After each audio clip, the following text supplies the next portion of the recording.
Good evening, visitors. Welcome to the Australian War Memorial's last post ceremony. My name is Chris Weidenbar, and joining us today from the Royal Australian Navy is Commander Mark Linden. We warmly welcome the family of driver Wallace Douglas Lee, whose story will be told shortly.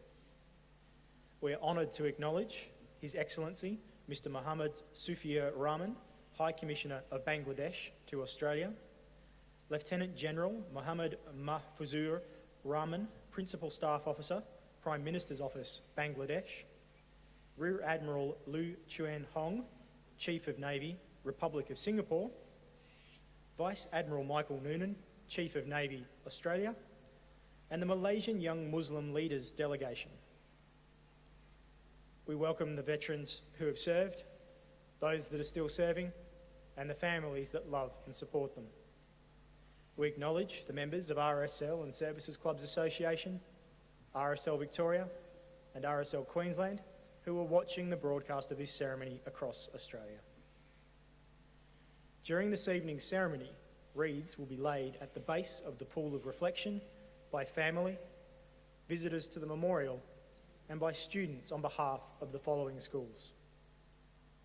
From New South Wales, St James Primary School, Katara South. From Queensland, St Joseph's School, Bracken Ridge, and Yarralea State School, Craignish. And finally, from Western Australia, Geraldton Grammar School. I now ask all who are able to please stand and join in singing the National Anthem.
Thank you. Students, you may be seated.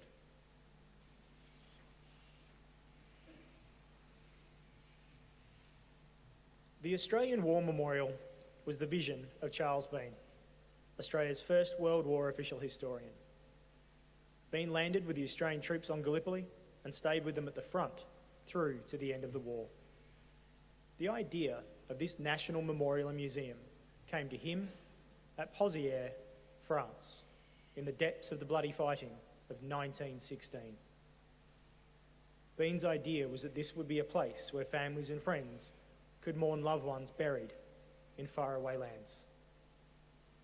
It would also be a place that could help all Australians understand what these men and women had endured and what they had done for us.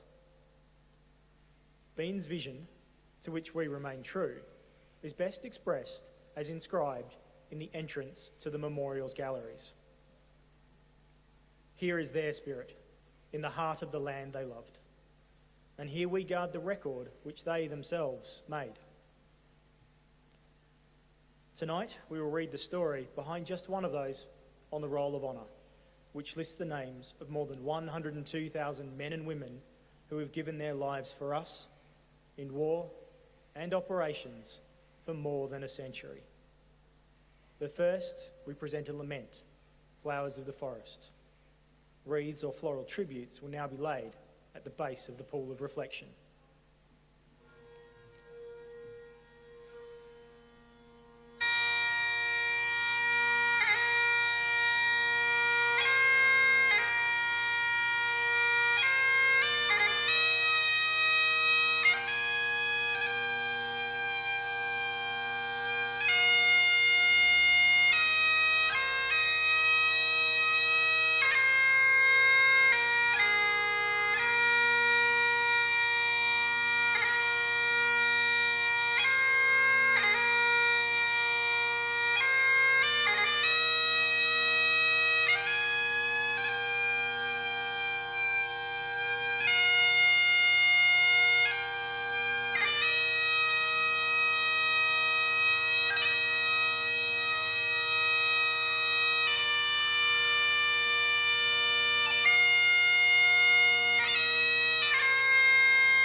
Today we remember and pay tribute to driver Wallace Douglas Lee. Wallace Lee was born in 1896 to William and Margaret Lee in Bungendore, New South Wales. Known to friends and family as Wally, he attended Bungendore Public School. After leaving school, he worked as a labourer in the district before enlisting in the army. Lee had served in the 11th Light Horse Troop in Bungendore for 11 months. In August 1915, Lee enlisted in the 6th Australian Light Horse Regiment. His older brother Sydney also joined the Light Horse, and in November the people of Bungendore met at McAllister's Hotel to farewell the young men.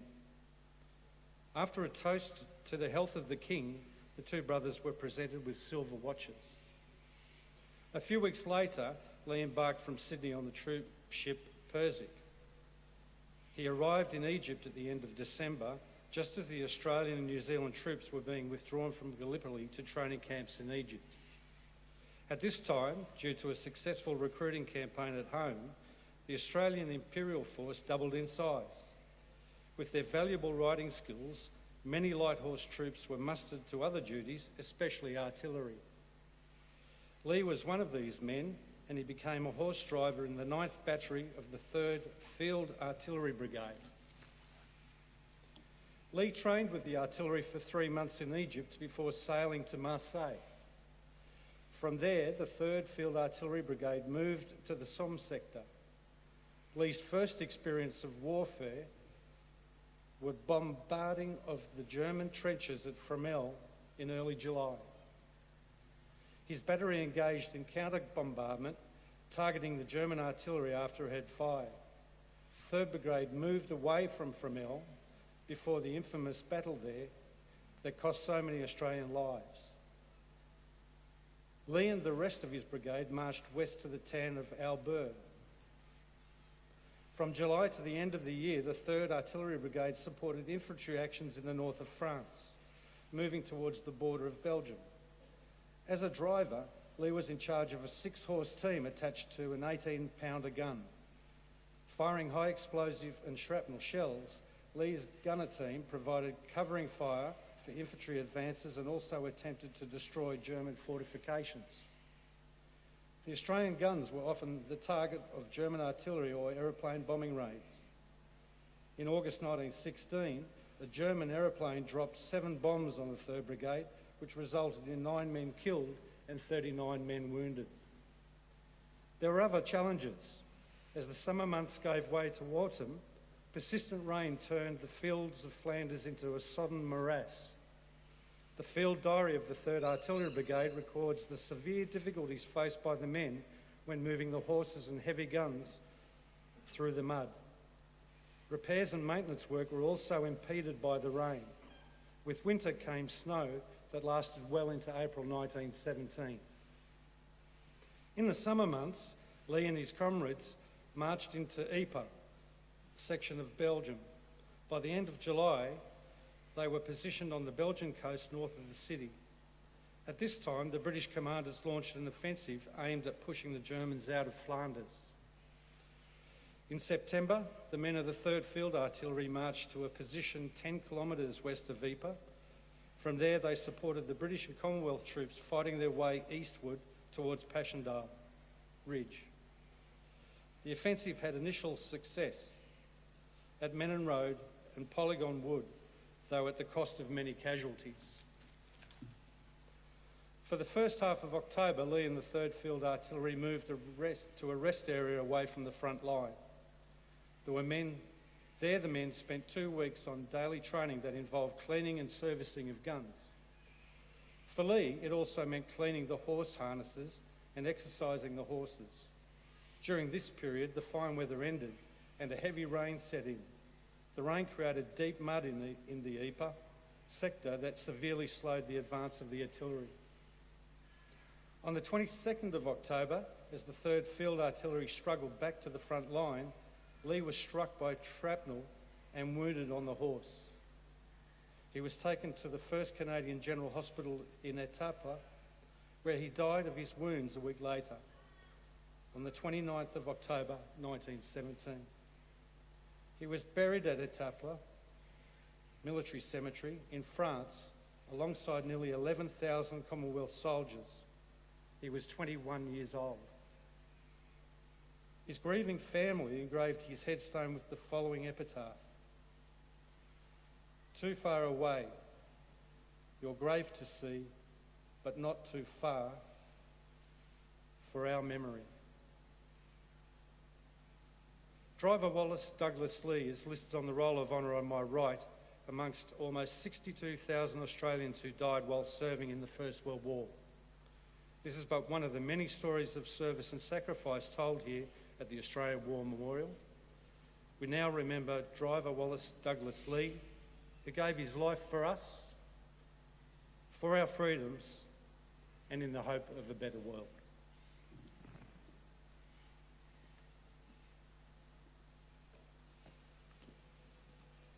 Please stand for the reading of the ode and the sounding of the last post.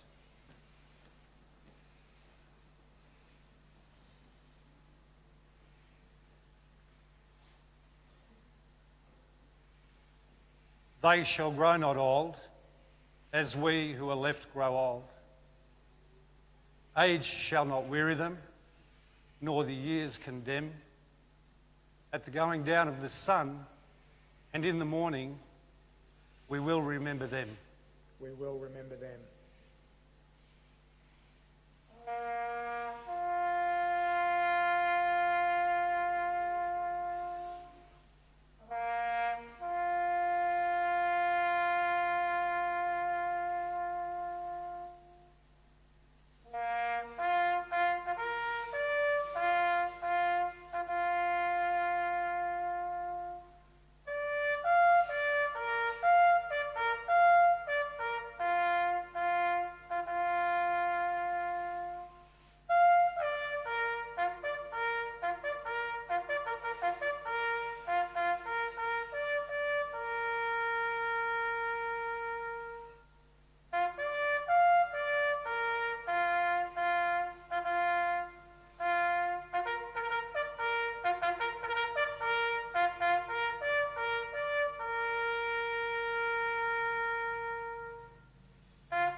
Lest we forget. Lest we forget.